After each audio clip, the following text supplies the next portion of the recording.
өңірлер үшін жаңа конституция жобасының практикалық маңызы зор.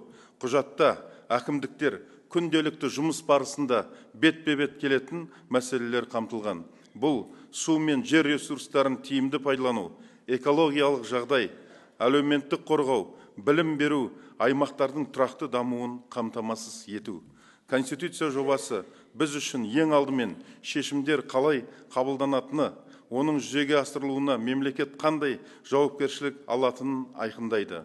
Сонымен қатар, мемлекеттің егемендігін нығайтуға, азаматтар алдындағы жауапкершілігін арттыруға бағытталған тың тұстарын ерекше атап өту қажет.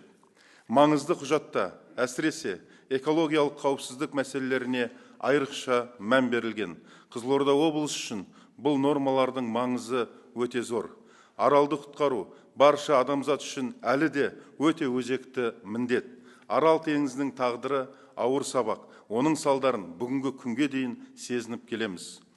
Мемлекеттің қолайлы қоршаған ортаны қамтамасыз ету міндетін, азаматтардың экологиялық қауіпсіздікке қатысты құқығын, адамдардың өмірі мен денсаулығына қауіп төндіретін ақпарат үшін артылатын жауапкершілік туралы нормаларды біз толық әрі саналы түрде қолдаймыз.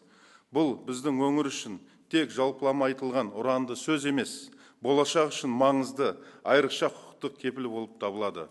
Аймағымыздың табиғатын сақтауға, экологиялық жағдайын жақсартуға бағытталған көптеген ауқымды жобаларды жүзеге асырдық.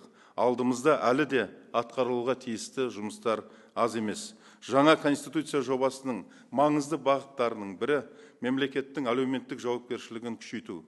Бұл құжат адамның құқықтарын қорғауға, өңірлерді қолдауға, әлеуметтік теңсіздікті төмендетуге бағытталған.